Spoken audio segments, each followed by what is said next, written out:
কি রেডি হইতেছে রেকর্ড করার জন্য? স্যুট টুট পরতেছে। তানভীর কি রেকর্ড করতেছস? না শাহিন তুই করবি না? দাঁড়া, তুই কর। ওয়েট। তানভীর তোমার ব্লকচেন প্রজেক্ট হইছে? আমার তো শেষ, আজকে দেখাই দিছি আমরা।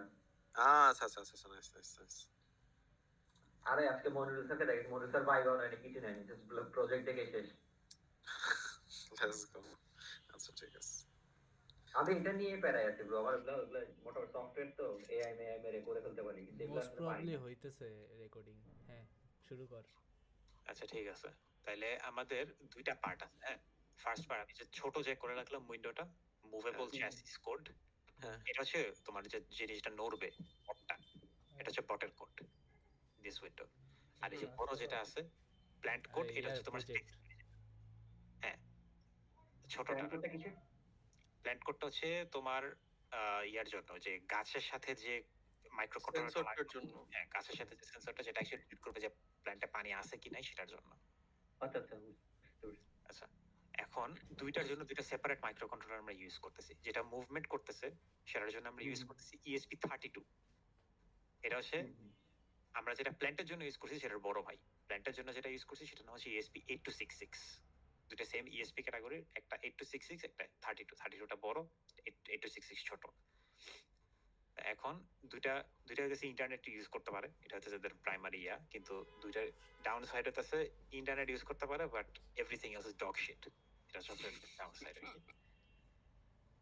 তাহলে আমি এখন তাহলে বটের কোডটা আগে দেখাই। সো এগুলি তো লাইব্রেরি ইম্পোর্ট, এই এসএসআইডি, যে এগুলা ওয়াইফাই এসএসআইডি, ওয়াইফাই পাসওয়ার্ড, তোমার যে কানেকশন ইউজ করে এটা ওয়াইফাই এর সাথে কানেক্ট করবে, আমার বাসাটা দাও এখানে, এটা দিয়ে দিতে হবে আর কি।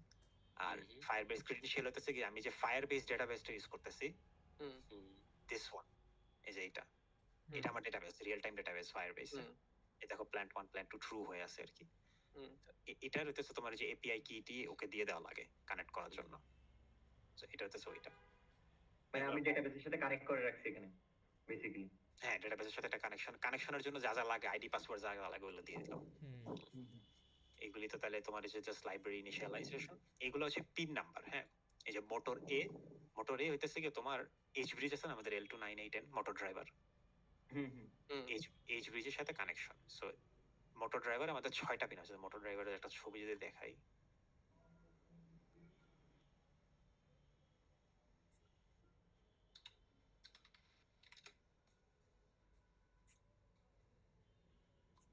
এই যে এটা ইউজ করছি আমরা। মোটর ড্রাইভারের মেইন কাজটা কি ছিল? আরে মোটর ড্রাইভার হচ্ছে কি তোমার ইয়া, মানে ও হচ্ছে মোটর দুইটাকে চালাইতে হেল্প করে এবং সাথে স্পিডও কন্ট্রোল করে। আচ্ছা, এখান থেকে দেখা যাচ্ছে ঠিক মতো? হ্যাঁ হ্যাঁ, দেখা যায়। একটু জুম ঠিক কর, আছে। জুম করলে বেশ ভালো হয়। ওপেন ইমেজে নিউ ট্যাব দিয়ে দাঁড়া।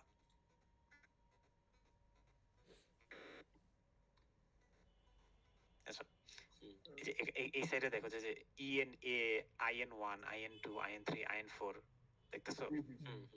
এখানে 6টা পিন আছে। হ্যাঁ, যে ENA, IN1 আর IN2 হইতেছে মোটর এ, মানে এই স্লটে যে মোটরটা আছে সেটার জন্য। আর IN2, IN3, IN4 আর ENB এটা হচ্ছে সেকেন্ড মোটরের জন্য। ইনেবল এ মানে ENA আর ENB, এই দুইটা পিনের কাজ হচ্ছে স্পিড কন্ট্রোল করে। আর বাকি যে 4টা পিন আছে ওইটা হচ্ছে আমাদের যে লাস্ট লেকচারে পিডিএফ আছে, ওখানে বলা ছিল যে 1-0 দিলে সামনে যায়, 0-1 দিলে পিছনে যায়, 0-0 দিলে থেমে থাকে, 1-1 দিলে থেমে থাকে। মোটর কন্ট্রোলার জন্য। হ্যাঁ, আচ্ছা আচ্ছা নাবিল একটু দাঁড়া। IN1 IN2 টা কি করে? মোটর 1 এর জন্য, এ এর জন্য, মোটর এর জন্য। এর জন্য। আর IN3 আর IN4 হচ্ছে মোটর বি এর জন্য। বি এর জন্য। আর এটা হচ্ছে স্পিড কন্ট্রোল করে না? ইনেবল দুইটা স্পিড কন্ট্রোল করে। IN1, IN2, IN3, IN4 মোটরটা ডিরেকশন কন্ট্রোল করে। ডিরেকশন আর তারপরে এই যে 0 দিলে একরকম, 0-1 দিলে একরকম, ওইটাই। হ্যাঁ, 0-1 দিলে মনে করো সামনে যায়, 1-0 দিলে পিছনে যায়, এরকম আর কি। বুঝতে পারছি। সো এইগুলো আমি সেট করছি যে মোটর এ আর বি এর জন্য আমি পিন ডিফাইন করে দিলাম। এরপর হচ্ছে আল্ট্রাসনিক সেন্সর 3টা ইউজ করছি, একটা সামনে, পিছনে, একটা সাইডে। ট্রিক পিন, একো পিন। তারপরে হচ্ছে রিলে হচ্ছে সেটা পাম্পের জন্য। পাম্পটা আসলে কি, আমাদের পাম্প যেহেতু বেশি পাওয়ার, বেশি কারেন্ট টানে, ওই জন্য পাম্পের জন্য একটা আলাদা পাওয়ার সোর্স ইউজ করছিলাম। মোটরের জন্য সেম কেস, মোটরের জন্য আলাদা পাওয়ার সোর্স ইউজ করতেছি, পাম্পের জন্য আলাদা পাওয়ার সোর্স ইউজ করতেছি। মাইরি দুইটার একটা কাম করে, একটা কাম করে না। যাই হোক, এটা হচ্ছে রিলে দিয়ে কাজ করে। রিলে বেসিক্যালি একটা সুইচের মতন, তুই যদি রিলেতে হাই ইনপুট দাও ওই হইতেছে গিয়ে তোমার সুইচ অন করবে, লো দিলে সুইচ অফ করবে। তো সুইচের সাথে আমি বেসিক্যালি সুইচের দুইটা প্রান্তে আমি তোমার এক জায়গায় হইতেছে গিয়ে মোটরের যে পাওয়ার সোর্স সেটা দিয়ে রাখছি, আর এক জায়গায় হইতেছে মোটরের ইনপুট যেটা দিয়ে রাখছি। তো সুইচ যখন অন থাকবে তখন পাওয়ার পেয়ে যাবে মোটর, মাপে মোটর কাজ করার কথা আর কি। এগুলো হইতেছে তোমার হচ্ছে গিয়ে যে ইনেবল বি কন্ট্রোল করার জন্য মোটর স্পিড, এটাতে মোটর স্পিড কন্ট্রোল করতে পারি, মোটর কত ফাস্ট ঘুরবে স্লো ঘুরবে, এগুলো গেল। আচ্ছা, এই থ্রেশহোল্ড গুলো একটু পরে আসতেছি, আর কারেন্ট প্ল্যান্ট এটা পরে আসতেছে, এটা আমাদের অ্যাকচুয়ালি কোর লুপের জন্য কাজে লাগবে। সো সেট আপ করছি, এখান থেকে অ্যাকচুয়ালি লুপ শুরু। সো এই যে check Firebase for watering, এই ফাংশনটাতে যদি আমরা যাই, এটা হচ্ছে এখান থেকে শুরু হবে। চেক ফায়ার বেস কোথায়, এই যে। সো এখানে বেসিক্যালি ফায়ার বেস থেকে ডেটাটাকে আনতেছে। এখন আমাদের ফায়ার বেসের ডেটাটা হচ্ছে কি ভ্যালু পেয়ারে থাকে ডিকশনারির মতন, হ্যাঁ। যদি দেখাই, এই যে কি ভ্যালু পেয়ারে আছে, এটা কি ভ্যালু, সেই দুটো বুলিয়ান টাইপ। সো আমি যেটা করতেছি সেটা হচ্ছে আমাদের ESP32 মানে মুভেবল যে বটটা আছে সেটার কাজ হচ্ছে ও পিরিয়ডিক্যালি একটা নির্দিষ্ট সময় পর পর প্ল্যান্ট আছে, মানে PLANT, যেসব কি এর শুরুতে প্ল্যান্ট আছে ওই কি গুলাকে রিট্রাইভ করে নিয়ে আসবে, নিয়ে এসে চেক করবে যেটার ভ্যালু কি, ট্রু না ফলস। যদি ফলস হয় তার মানে সেই প্ল্যান্টে পানি আছে, আমার পানি লাগবে না। যদি ট্রু হয় তার মানে আমার ওই প্ল্যান্টে এখন যাওয়া লাগবে, ঠিক আছে। আচ্ছা আচ্ছা। সো এটা নিয়ে আসতেছে, নিয়ে এসে তারপরে আর কিছু স্ট্রিং মডিফাই করতেছে, যে প্ল্যান্ট কি স্ট্রিং আই। এখন আমি যেখানে প্ল্যান্ট 1 2 দিছি, এটার কারণ হচ্ছে আমি যখন বটটাকে চালু করবো, মানে বটটাকে যখন প্রথম পাওয়ার দিব, ওর ইনিশিয়াল পজিশন জানা লাগবে, আমি এখন আসি কোথায়, আমার এখন যাওয়া লাগবে কোথায়, আমি এখন আসি কোথায়। সো কারেন্ট লোকেশন, মানে ওর একটা কারেন্ট নামে একটা ভ্যারিয়েবল আছে, কারেন্ট লোকেশন। উপরে যদি যাই,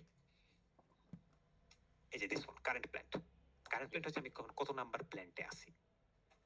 কারেন্ট প্ল্যান্ট ইকুয়াল 1, মানে সবসময় এক নাম্বার প্ল্যান্ট থেকে শুরু হবে যখন বটটা স্টার্ট করবে তখন। আচ্ছা, সো এরপর আমি যদি প্ল্যান্ট 1 নাকি 2 নাকি 3 এর আগে বের করবো যে আমি কত নাম্বার প্ল্যান্টে যাইতেছি, দিয়ে এরপরে আমি ওইটাকে আইসোলেট করে ইন্টিজার বানাইতেছি হিসাব নিকাশ করার জন্য। এতটুকুর কাজ এতটুকুই, ও জাস্ট আর কি প্রিপেয়ার করতেছে, ডিটারমিন করতেছে আমার ডেস্টিনেশন প্ল্যান্ট কোনটা, ডিটারমিন করে হইতেছে গিয়ে তোমার এখন ইয়া করবে, বা এখান থেকে আচ্ছা, আমার দুইটা কথা আছে। হ্যালো, আমি যে প্রত্যেকবার আমার ইনিশিয়াল যেটা পজিশন এটাকে 1 ধরে নিতে, তার মানে এটা কি হয়েছে ক্লাসে যেটা পড়াছে থিওরিতে ডেড রেকনিং এরকম টাইপের কিছু না। ডেড রেকনিং এ বট যখন একদম স্টার্টে মুভ করে তখন হচ্ছে গিয়ে আমার পজিশন মানে ধরে নেয়। অনেকটা ডেড রেকনিং বলতে পারিস আর কি, কারণ ও যেটা করে সেটা হচ্ছে মনে করো প্ল্যান্ট 1 থেকে প্ল্যান্ট 3 তে গেল, হ্যাঁ, কারেন্ট লোকেশন তখন প্ল্যান্ট 3 হয়ে যাবে। It's kind of like dead reckoning, আমি কোত্থেকে শুরু পজিশনটা জানবো এবং এরপরে কোথায় কোথায় যাইতেছি আর কি, এগুলি ট্র্যাক করব। এটা একটা কোশ্চেন। আরেকটা কোশ্চেন ছিল যে প্ল্যান্টের যে তুই একটা ডেটাবেসটাতে যা, এই যে প্ল্যান্টের অবস্থা যে ট্রু আর ফলস, এটা তো আমাকে ESP8266 টা দিচ্ছে না ইনফরমেশন গুলো বারবার। হ্যাঁ, এই 8 to 6 আপডেট করে দিবে এটা। হ্যাঁ, বুঝতে পারছি, ঠিক আছে, থ্যাংক ইউ। ওকে, না ডেড রেকনিংটা অ্যাড করিস, বুঝছো, কারণ স্যার বলছে এগুলো নাকি দিলে স্যাররা খুশি হয়। আচ্ছা পিছে আমি রিপোর্ট বানানোর সময় লেখ, মনে সমস্যা নেই। ঠিক আছে, ওকে, তো তাহলে এখান থেকে সব করা হবে। এরপর হচ্ছে নেভিগেট টু প্ল্যান্ট। এখন হচ্ছে আমি প্ল্যান্ট কত নাম্বার প্ল্যান্ট থেকে কত নাম্বার প্ল্যান্টে যাবো আর কি। সো এই যে প্ল্যান্টস টু স্কিপ, এটা এসে বেসিক্যালি ডিটারমিন করতেছে যে মনে করো আমি প্ল্যান্ট 1 থেকে প্ল্যান্ট 3 তে যাইতেছি, হ্যাঁ, আমার মাঝখানে কয়টা প্ল্যান্টকে আমার স্কিপ করে যাওয়া লাগবে, প্ল্যান্ট 2 কে আমার স্কিপ করে যাওয়া লাগবে, ঠিক আছে। সো আমি যখন প্ল্যান্ট 1 থেকে প্ল্যান্ট 3 তে যাব, আমার স্কিপ লাগবে একটা প্ল্যান্ট। সো এটা বেসিক্যালি টার্গেট প্ল্যান্ট যেটা হচ্ছে 3 মাইনাস কারেন্ট প্ল্যান্ট যেটা হচ্ছে 1। 3 minus 1 is 2, and then absolute করে দিয়েছি যদি কোনো কারণে নেগেটিভ হয়ে যেতে না, then -1. So 3 minus 1 is 2, 2 minus 1 is 1, তার মানে প্ল্যান্টস টু স্কিপ is 1, মানে একটা প্ল্যান্ট আমার স্কিপ করতে হবে মাঝে দিয়ে। এটা একটা বেসিক্যালি ফর্মুলার মতন ছোটখাটো একটা ফর্মুলা। আর এটা হচ্ছে প্ল্যান্টস টু স্কিপ যদি লেস দেন 0 হয়ে যায়, মানে কোনো কারণে যদি নেগেটিভ হয়ে যায়, মনে করো আমি কারেন্ট প্ল্যান্ট আর টার্গেট প্ল্যান্ট সেম, মানে যেখানে আসা দরকার এখানে আমি এখন আসি, তাহলে -1 হয়ে যাবে। -1 হওয়ার কথা, কিন্তু -1 হইতে দিব না, কারণ মাইনাস হলে সমস্যা। আমি 0 বানায় রাখবো। এরপর হচ্ছে মুভ ফরওয়ার্ড ডাইরেকশন। এটা বেসিক্যালি আমি বলতেছি তুমি সোজা যাবে, এখন পিছনে যাবে না, তুমি সোজা। আমাদের বট সোজা যেতে পারে, পিছনে যেতে পারে, আর কোথাও যেতে পারে না। আমি বলে দিচ্ছি মুভ ফরওয়ার্ড ডাইরেকশন, এটা একটা বুলিয়ান আর কি। এই কন্ডিশন যদি ট্রু হয় তাহলে সামনে যাবে, ট্রু না হইলে পিছনে যাবে। আচ্ছা, সো প্ল্যান্ট স্কিপড এগুলো আমি জাস্ট করতেছি, ওয়াজ ইন রেঞ্জ পরে আসতেছি। আচ্ছা, এবারে যে আল্ট্রাসনিক থেকে ডিসটেন্স নিচ্ছি, ঠিক আছে। সো আল্ট্রাসনিক সেন্সর 1 হচ্ছে ডিস্টেন্স 1, যেটা হচ্ছে সামনেরটা, 2 হচ্ছে পিছনেরটা, 3 হচ্ছে পাশেরটা। ঠিক আছে? আমাদের সামনে আর পিছনের যে আল্ট্রাসনিক যে সেন্সর আছে সেগুলো ডিটেক্ট করবে আমার বট যখন সামনে বা পিছনে যাচ্ছে, সামনে কিছু চলে আসতেছে নাকি, এটা ডিটেক্ট করবে। আর সাইডে যে সেন্সরটা আছে, সাইডের সেন্সর ডিটেক্ট করবে আমার প্ল্যান্টের সাথে বটটা অ্যালাইন হয়েছে নাকি, সাইডের যে সো মুভ ফরওয়ার্ড ডাইরেকশন এর ডিস্টেন্স 1 যদি 0 হয় এবং যদি সামনের যে ডিটেকশন থ্রেশহোল্ড আমি 10 সেন্টিমিটার দিয়ে রাখছি, এই যে তাহলে ফ্রন্ট অবস্টাকল ডিটেক্টেড স্টপিং থেমে যাবে। আর যদি সামনে যদি না যায়, মুভ ফরওয়ার্ড ডাইরেকশন নট, আমি যদি সামনে না পিছনে যাওয়া লাগে, সেক্ষেত্রে আমার ব্যাক সেন্সরটা আমি চালু করবো আর কি। যদি ব্যাকে কিছু দেয় তাহলে আমি আটকায় যাব। এবারে দেখছি প্ল্যান্ট ডিটেক্টেড। আচ্ছা, অ্যালাইনটা একটু বুঝাবি, অ্যালাইনটা বুঝিনি আসলে। অ্যালাইনে আসি নাই ভাই, অ্যালাইনে মাত্র আসলাম। আচ্ছা আচ্ছা আচ্ছা, যেখান থেকে অ্যালাইনমেন্ট শুরু। সো এই যে সাইড সেন্সর একটা প্ল্যান্টকে ডিটেক্ট করছে, কিভাবে ডিটেক্ট করছে? সাইড সেন্সরটা আমি দুইটা ডিফারেন্ট থ্রেশহোল্ড, একটা মিনিমাম থ্রেশহোল্ড একটা ম্যাক্সিমাম থ্রেশহোল্ড। এখন মনে করো একটা প্ল্যান্ট রো আছে, মনে করো যে ধান ক্ষেতের কথা যদি চিন্তা করো, এক একটা গাছ মনে করো এক জায়গায় আছে, এখন গাছ একটু মানে সামনে পিছনে হইতে পারে, ঠিক আছে? ওইটার জন্য আমি একটু উইগলিং রুম রাখছি। এই জন্য একটা মিনিমাম থ্রেশহোল্ড একটা ম্যাক্সিমাম থ্রেশহোল্ড। লেটস সে 5 থেকে যদি 8 সেন্টিমিটারের মধ্যে থাকে তাইলে আমি বলবো যে ঠিক আছে, আমার পাম্পের রেঞ্জে আছে, আমি এখন পানি দিতে পারবো। সো তখন আমি বলতেছি যে প্ল্যান্ট ডিটেক্টেড। আর প্ল্যান্ট ডিটেক্টেড যদি ট্রু হয় আর ওয়াজ ইন রেঞ্জ মানে হইতেছে গিয়ে রেঞ্জে আছে আর কি, তারপরে চেক করবে যে ওই প্ল্যান্টটাকে স্কিপ করতে হবে নাকি। যদি স্কিপ করতে হয় তাহলে ঠিক আছে, তাহলে স্কিপ করে যাবে। আর যদি না হয় তারপর টার্গেট প্ল্যান্ট ডিটেক্টেড অ্যালাইন করবে এখন। আর যদি ইয়া না হয়, ওই রেঞ্জের মধ্যে না থাকে, তাহলে যে ফলস মানে সোজা যেতে থাকবে। এরপর হইতেছে গিয়ে ন্যাভিগেশন কমপ্লিট। এতটুকু হইতেছে গিয়ে মুভ প্ল্যান্টের কাজ, মানে এই ন্যাভিগেট টু প্ল্যান্টের কাজ হইতেছে জাস্ট টার্গেট প্ল্যান্টে যাওয়া। ঠিক আছে, গেল। যাওয়ার পরে কাজ হচ্ছে ওয়াটার প্ল্যান্ট, এটা চালু করে দেবে।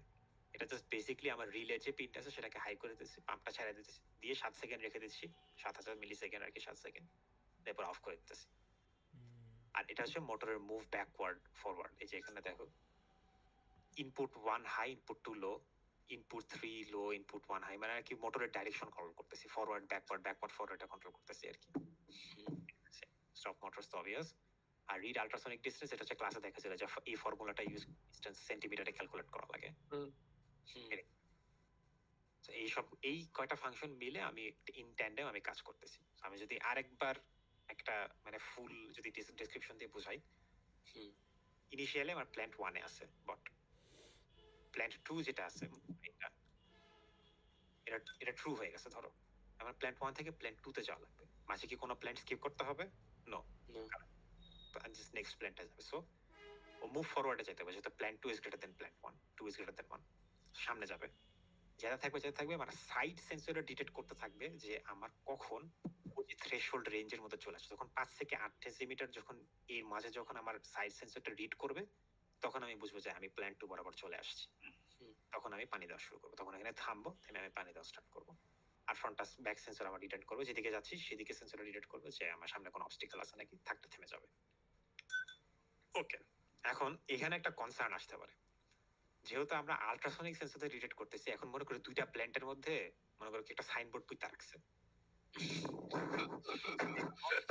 যাওয়ার সময় ও তো সাইনবোর্ড আর প্ল্যান্টের ডিফারেন্স জানে না, এটা তো ভিশন ওরিয়েন্টেড সিস্টেম না, ও এখানে আটকে যাবে। মানে ওগুলো মনে করবে যে সাইনবোর্ডটা হচ্ছে প্ল্যান্ট, যেহেতু ওইটাতে পানি দিয়ে দিবে। এসপি 866 করছি, এখানে 866 কোডে আসি। আচ্ছা, 866 সিমিলারলি যে তোমার এই ওয়াইফাই বুকজুং আছে, এই যে সয়েল ময়েশ্চার সেন্সরের পিনটা ডিফাইন করলাম। সয়েল ময়েশ্চার সেন্সর বেসিক্যালি হচ্ছে কি আমার পানি আছে নাকি মাটির মধ্যে, এটা দেখে আর কিছু না। লাইট সেন্সর রাখছি একটা, এটা পরে আসতেছি বাজার। এই বাজারের কাজ হচ্ছে তোমার যে অ্যালার্ট দেয় আর কি, ওই যে যখন অবস্টিকেল ডিটেক্ট করে তখন অ্যালার্ট দেয়। কিভাবে অ্যালার্ট দেয় পরে আসতেছি। এটা হইতেছে ইন্টারভালটা হচ্ছে বেসিক্যালি আমার যে ইএসপি 8266 আছে সেটা কতক্ষণ পরে পরে চেক করবে আমার সেন্সরের ভ্যালু চেঞ্জ হয়েছে নাকি। আমি এখন 10 সেকেন্ড দিয়ে রাখছি, এটা হচ্ছে ডিফল্ট। 10 সেকেন্ড পরে পরে চেক করবে যে কোনো সেন্সরের ভ্যালু চেঞ্জ হয়েছে নাকি। এগুলা রাখছি আমি হইতেছে গিয়ে ওই যে যেটা বললাম, যদি বলে সাইনবোর্ডের গোড়ায় পানি দিয়ে দেয় তখন কি করার জন্য, ওগুলো পরে অ্যালার্ট টাইম সেম কেস। আচ্ছা, তো এইসবগুলো সব ডিফাইন করার পরে ফায়ারবেসের সাথে কানেকশন এস্টাবলিশ করলাম এখানে। আচ্ছা, এখন হচ্ছে কি আমি যে টাইম কনস্ট্যান্টলি আমি দেখতেছি যে কারেন্ট টাইম মিলি সেকেন্ড দিয়ে আমি টাইম রিড করতেছি আর কি। সো এই কন্ডিশন যদি ট্রু হয়ে যায় তার মানে হচ্ছে কি আমার টাইম মানে হয়ে গেছে, আমি এখন চেক করতে হবে। চেক করা শুরু করবে। সো ফার্স্ট হচ্ছে আমার যে টেম্পারেচার সেন্সরটা আছে, টেম্পারেচার রিড করবে। রিড করে আগে দেখবে যে টেম্পারেচার কত। করার পরে ও এখানে বেসিক্যালি যেটা করবে সেটা হচ্ছে টেম্পারেচারের উপর বেস করে আমার যে চেকিং ইন্টারভালটা আছে যে কতক্ষণ পরে পরে চেক করে সেটাকে চেঞ্জ করবে। টেম্পারেচার যদি 28°C এর বেশি হয় তখন ও 10 সেকেন্ড থেকে 5 সেকেন্ডে নামাই দেবে, 5 সেকেন্ড পর পর চেক করবে।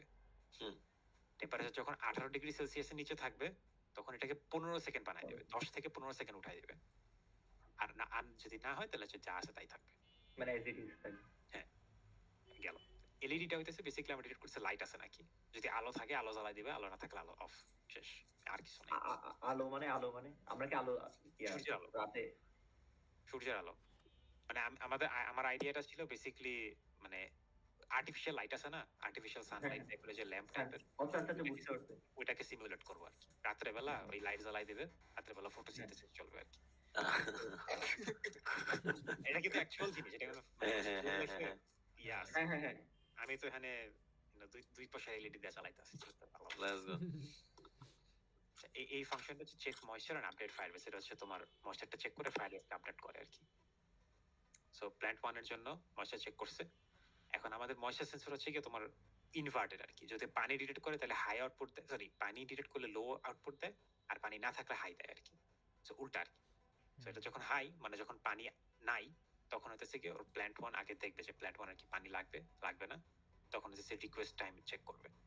এখন এখানে যে বেসিক্যালি যে সেট করতেছে যে ফলস বা ট্রু এটা সেট করতেছে আর এই ফাংশনটা দিয়ে এটা ওই যে ডেটাবেসে চলে যাচ্ছে, ডেটাবেসে আপডেট করে দিচ্ছে। Firebase RTDB set bool, firebase real time database set boolean এটা। বুঝতে পারছি। ওকে, সো এটা হচ্ছে দুইটা সেন্সরে আমি আলাদা আলাদা ভাবে চেক করতেছি। এরপরে যে চেক ফর অ্যালার্ট, এটা হচ্ছে যখন বললাম যে সাইনবোর্ডের গোড়া যখন পানি দেয় তখন কি করবে। এখন হচ্ছে এটার জন্য আগে টাইমটা চেক করবে। টাইমটা চেক করে আগে দেখবে যে ওর যে ইনিশিয়াল যে একটা টাইম ছিল যে 20 সেকেন্ড টাইম দিয়ে রাখছিলাম আমি এখানে, যদি আমি উপরে যাই এই যে অ্যালার্ট টাইম আউট, তো দেখবে ও যখন চেক করতেছে যে plant 1 water request time, plant 2 water request time, যখনই মনে করো প্ল্যান্ট 1 ওয়াটার রিকোয়েস্ট করছে তখন এটাকে একটা ভ্যালু দিয়ে দেবে। ওই যে টাইম স্ট্যাম্পটা আছে সেই টাইম স্ট্যাম্পটা ভ্যালুর মধ্যে অ্যাসাইন করে দিবে। আর এরপরে plant 1 needs water, plant 2 needs water, এটা চেক করবে টু সি যে আমি যখন মনে করো ট্রু করে দিলাম তারপরেও কি এটা কি ফলস হয়ে গেছিল নাকি, মানে আমি কি প্ল্যান্ট 1 কি পানি পাইছিল নাকি পায় না, এটা চেক করতেছি আর কি বেসিক্যালি। সো যখন একটা প্ল্যান্ট পানি রিকোয়ার করবে তখন ওই রিকোয়েস্ট টাইমটা রেকর্ড করে রাখবে যে এত সময় হতেছে কি আমার ইয়া হয়েছে, প্ল্যান্ট পানির দরকার পড়ছিল, পানি দরকার পড়ছে। এরপর এটাকে ট্রু করে দিবে, আমার প্ল্যান্ট 1 এর এখন পানি লাগবে, ঠিক আছে। এরপরে 20 সেকেন্ড পরে আবার এসে এটা চেক করবে যে আমার প্ল্যান্ট 1 এর ওয়াটার রিকোয়েস্ট টাইম থেকে 20 সেকেন্ড অতিক্রান্ত হয়েছে নাকি। যদি অতিক্রান্ত হয় এবং এটা যদি স্টিল ফলস থাকে তখন এটা বাজার বাজায় দিবে যে এবার আমার সমস্যা হয়েছে, 20 সেকেন্ড হয়ে গেছে, আমার বট এখন আসে নাই, ওই মইরা গেছে, এবার আমরা একটু ইউজারে ডাক দেওয়া লাগবে। মানে ও হচ্ছে সাইনবোর্ডে পানি দিয়ে চলে গেছে বেসিক্যালি, সাইনবোর্ডে পানি দিয়ে চলে গেছে, এবার মানে ঝামেলা হয়েছে, আমার ইউজারে ডাকা লাগবে, সো বাজারটা বাজায় দিবে। এতটুকুই, আর কিছু না, আর কিছু নাই, যে বাজার বাজতেছে। আচ্ছা কোডটা দিয়ে দেয় মানে কোন একটা জায়গায়, কত দিমই কোডটা অবভিয়াসলি দেওয়া লাগবে, কোডটা একটু ইয়াতে দিয়ে দে, গ্রুপে দিয়ে দে। আর সবচেয়ে বেশি হ্যালো টেক্সট ফাইলে নিয়ে মেসেঞ্জারে দিয়ে দিব না। ওকে ওকে। আচ্ছা আমাদের আরেকটা কনস্ট্রেন্ট ছিল, ওটা হচ্ছে কি স্যার যদি জিজ্ঞেস করে কোন পিন কি করতেছে না করতেছে, এগুলো তো কালকে তো আগে ভাগে দেখা একটু ভালো হতো না। এই যে এখানে সব লেখা আছে, কোড হাতে পাইলে সব সুন্দর মতন লেখা আছে। ও এক্স্যাক্টলি কি করতেছে, কত নাম্বার পিনে, এটা সব লেখা আছে। মোটরে না আমরা তো ডিভাইস গুলো চিনি না, তো কোন সেন্সর কি করতেছে বন্ধু ইয়াটা একটু দেখাই দে না, প্রজেক্টটা কিভাবে কাজ করতেছে। এটাই মনে হয় স্যার জিজ্ঞেস করবে আরডিনোর কোড বের করার থেকে, যে কিভাবে কাজ করতেছে, কোন সেন্সর। ওই যে আগে আমাদের যেরকম দেখাচ্ছিল না যে আচ্ছা এইভাবে এইভাবে কাজ করতেছে, ওটা একটু দেখাই দে। আমি বুঝলাম না তোর কথা, মানে চালু করে দেখাই তো। হ্যাঁ হ্যাঁ, কিভাবে কোনটা কোন কম্পোনেন্ট এইগুলো একটু দেখাই দে, তাহলে ওটা এখন পসিবল আর সকালে পসিবল কম্পোনেন্ট চিনবি আর কি, মানে প্রজেক্টটা জাস্ট রান করায় দেখাই দে যে এইভাবে কাজ করতেছে। আমি রান করে তাহলে কেমনে দেখাবো, মানে একটু ভিডিও করে দেখাইতে পারবি না? ভিডিও দিতে পারবো, সমস্যা নেই। কিন্তু তাহলে ভিডিও লাভ হবে না কারণ হচ্ছে নাহলে বুঝবো কেমনে? স্যার যদি বট খুব জিজ্ঞেস আস্তে করে যে আস্তে আচ্ছা যায়। বলেন তো এটা কিভাবে কাজ করতেছে, তখন কিভাবে বলবো? না দেখে কম্পোনেন্টই তো চিনি না। আচ্ছা আপনাদের এটাই আমি মানে আমি তোর বলছি হ্যাঁ, কালকে 9:30টায় তোরা তো ক্লাস 11টা 9:30টায় এসে একটু দেখাতে বলবি না সবাইকে? এত নাবিল আগে আমার মনে হয় না আসতে পারবে। মনে হয় না ও লেট করে ভাই। ভিডিও করে দিয়ে দিব না, সমস্যা নেই। এই আচ্ছা না দাঁড়া একটা, ও তোর তো ক্যামেরা নাই না এখানে? আমার তো পিসিতে। হ্যাঁ আরে এ, মোবাইলে একটু ভিডিও করিস বন্ধু, একটু ভালো করে আমি ভিডিও করে ভিডিও আমার করে একটা দে। দিতে পারি। আচ্ছা হ্যাঁ। শোনো, তোমার কালকে ক্লাস কখন কখন নাবিল ভাই? 11টা থেকে শুরু, 11টা থেকে কয়টা পর্যন্ত? ল্যাব পর্যন্ত। আমাদের লাস্ট পর্যন্ত 2টা বাজে পর্যন্ত। আচ্ছা, তো ল্যাবের আগ দিয়া মানে প্রজেক্টটা একটু হাতে দেখা লাগবে আমাগো। হ্যাঁ, এটাই তো সমস্যা নেই। কারণ হ্যাঁ। আমাদের তো সাথে সাথে 2টাই তো শুরু হবে না, তাই না? হ্যাঁ, আমরা তো আমরা লাস্ট পরে ঢুকলাম। পরে, সমস্যা নেই। হ্যাঁ। একটু দেখা লাগবে কারণ আসলে কেমনে কাজ করতেছে, ওই- নাহলে বুঝবো ওই না। এক্স্যাক্টলি কিভাবে কাজ করে এরকম। হ্যাঁ হ্যাঁ হ্যাঁ মানে যে এই একবার রান করায় দেখাবি যে হ্যাঁ এই যে কাজ করতেছে মানে- এইভাবে, পানি দিতেছে এইভাবে, এই আচ্ছা, Main পানি- কথা- আচ্ছা আচ্ছা আমি এখন কিছু কথা বলানি। হুম। এটা বললাম যে পাওয়ারের ইস্যু। আমি যখন পাওয়ার ব্যাংক দিয়ে চালাবো না, হুম। তখন কিন্তু বট দেখবি যে খুব আস্তে আস্তে চলেছে। আমি তোদেরকে 2টা বা 3টা ভিডিও দিয়ে দেবো। একটা হচ্ছে যেভাবে কাজ করার কথা সেভাবে দেখাবো, হুম আর একটা হইতেছে যেভাবে কাজ করার কথা না, মানে মানে নরমালি যেভাবে পাওয়ার ব্যাংকের মধ্যে দেয় সেটাও দেখাই দেবো। 2টা একসাথে আচ্ছা। দেখাবো, হুম, তাহলে আর কি সিম্পলার হবে। বুঝছি। ঠিক আছে। আচ্ছা তাহলে কোড গুলো দিয়ে দিতেছি আর ভিডিও দিয়ে দিতেছি। আচ্ছা আমি ওকে, কালকে বস। ক্লাসের আগে ধর 1:50-40 দিকে এসে 20 মিনিটে যা দেখাতে পারবি দেখাই দিচ্ছি। আচ্ছা কম্পোনেন্ট চিন্তা করে ব্যাপার এই আমরা আমরা একটু পরে দিলাম, সমস্যা কি? আমরা একটু পরে দিলাম। আমরা গ্রুপে এটা আমরা এমনি পরে দিব। না ও এটা তাহলে কাহিনী সমস্যা আছে। নাই তো, যদি স্যার অনেক পরে এটা নেয়। করে যে মানে আচ্ছা এটাও হইতে পারে যে ফার্স্ট গ্রুপ এক স্যার এক গ্রুপ হ্যাঁ। থেকে শুরু করছে, আরেক ম্যাম গ্রুপ সেই থেকে শুরু করছে। হ্যাঁ হ্যাঁ এটাই হতে পারে। হইতে পারে। আচ্ছা, ওইটা সমস্যা নেই, দ্যাটস ফাইন। তো আমরা জাস্ট ম্যাম দেখলে খুব একটা সমস্যা হবে না বলে আমার মনে হয়, কারণ যেটা বললাম যে আমাদের যেহেতু ইস্যু আছে, আমরা পাওয়ার ব্যাংক থেকে পাওয়ার দিলে বোর্ড ঠিকঠাক মতো কাজ করে না। আমাদের pump literally does not work. আমি কিন্তু পাম্প কিন্তু পানি দেয় না, ঠিক আছে? পাম্প ভাইব্রেট, তো পানি তাও আবার পানি না দিলে তাহলে কেমনে হইতাছে? পাওয়ার ব্যাংক দিয়ে আর কি। আমি হইতেছে কি আমি পানি তো দিতেই পারবো না, কারণ ওই তুই দেখিস আমি তো তোরে বললাম এটাই তো পাওয়ারের ইস্যু, তো এই জন্যই তাহলে পাম্প জাস্ট এগুলো যদি মার কাটবে লাগ না? ভালো থাকে। স্যার বলবি যে স্যারকে বলছেন, স্যার বলছে ঠিক আছে সমস্যা নাই। ম্যাম যদি দেখে, ম্যাম তো জানে না যে আমাদের পাওয়ার। আচ্ছা, ইস্যু কাটার চান্স তো আছে, কারণ আমার তো সব কম্পোনেন্ট যেহেতু অ্যাকুরেটলি পাওয়ার পেতেছে না, সব কম্পোনেন্ট কাজ করতেছে না। আর আমি পানি দিয়ে দেখছিলাম এমনিতে পাম্প যখন বাই ইটসেলফ যখন চালাই তখন চলে, কিন্তু সবকিছুর সাথে যখন সিঙ্ক করে চালামু, মানে এখন যেরকম চালাইতেছি, তখন পাম্প ঠিক মতো কাজ করে না। যদি কপাল ভালো থাকে তাহলে কাজ করবে, নাহলে কাজ করবে না। কাজ না করার চান্স 90%। আল্লাহ। কিন্তু তোর এমনিতে আমি যদি স্যার আমাকে বলে যে পাম্প কি নষ্ট নাকি, তখন আমি আলাদা একটা পাওয়ার সোর্স নিয়ে আসবো, নিয়ে আমি পাম্পের পজিটিভ নেগেটিভ খুললা ডাইরেক্ট পাওয়ার সাপ্লাই সেটা লাগাই দিয়ে আমি দেখাইতে পারবো যে পাম্প কাজ করে। but enough এটা power। Power issue. পাওয়ার হ্যাঁ, ইস্যুটা আচ্ছা। হ্যাঁ স্যারকে বললে বুঝাইতে হবে যে স্যার এটা আসলে আমাদের দোষ স্যারকে না। দেখাই দিয়ে হবে। আমি তোর আমার কাছে মনে মানে এটা কাজ করতেছে কিন্তু সামহাও হইতেছে না এখন। লজিক টজিক সব ঠিক আছে, বাট ওই যে পাওয়ার। আচ্ছা সমস্যা নাই, আমার কাছে মনে হচ্ছে স্যার কম স্ট্রিক্ট, ম্যাম আরো অনেক বেশি স্ট্রিক্ট। হ্যাঁ দুইজনের একজনও স্ট্রিক্ট না আসলে, বাট ওকে। স্যার কিন্তু স্যার খুবই চিল একজন। স্যার খুবই চিল। স্যারের কাছে আমরা 471 করছিলাম না? হ্যাঁ, লাস্ট সেমিস্টারই তো 471 করছে। থিওরি না ল্যাব? ল্যাব আমাগো প্রজেক্টের কিছু দেখে নাই। কিছু না। কিছু জিজ্ঞেস করে আর নাই বা আমাদের চেঞ্জ করতে দেয় আমাদের কোডের যে ভাইভা নিছে না, হুম হ্যাঁ হ্যাঁ হ্যাঁ আমাদের রে লিটারালি একই পেজ, জাস্ট 2টা পেজ, একটা পেজ আনতে বলছে, তাই না? এটাই করতে বলছিল না? হ্যাঁ, আমি তো পুরাটা এআই দিয়া করছি, আমি স্যারের সামনেও এআই দিয়া করে দিছি। তোমাদের কিসের উপর ছিল, কোন স্ট্যাকের উপর ছিল কোডটা? মার ও সেই স্যার অনেক চিল। মেইন কথা হলো এটাই, স্যারে চিল আছে অ্যাকচুয়ালি। ম্যাম স্ট্রিক্ট লাগতো আমার স্যার হচ্ছে। হ্যাঁ আমি এটাই বলছি, ম্যাম স্ট্রিক্ট অনেক। ম্যাম Ma'am সমস্যা অত নাই। strict ম্যাম না, ম্যাম তো মানে- মনে হয় না স্ট্রিক্ট। ম্যাম মনে হয় রিসেন্ট না। গ্রাজুয়েট তো, দুইজনই রিসেন্ট গ্রাজুয়েট ব্র্যাক থেকে। আর So, দুজনই আরে ব্রেকে আমি তোমার বলে হ্যাঁ, আরে আমি তোমার বলছি না, আমার হচ্ছে সেদিন জব ফেয়ার হলো না, হুম, জব ফেয়ারের দিকে আমি একটা আমার গ্রাজুয়েট করতেছে ওর সাথে আড্ডা দিচ্ছিলাম। পরে দেখি ম্যাম আসে, ওদেরই ফ্রেন্ড সার্কেল, ওদের সাথে এসে কথা বলতে, আমি তখন ম্যাম থেকে আমি সরে গেছি।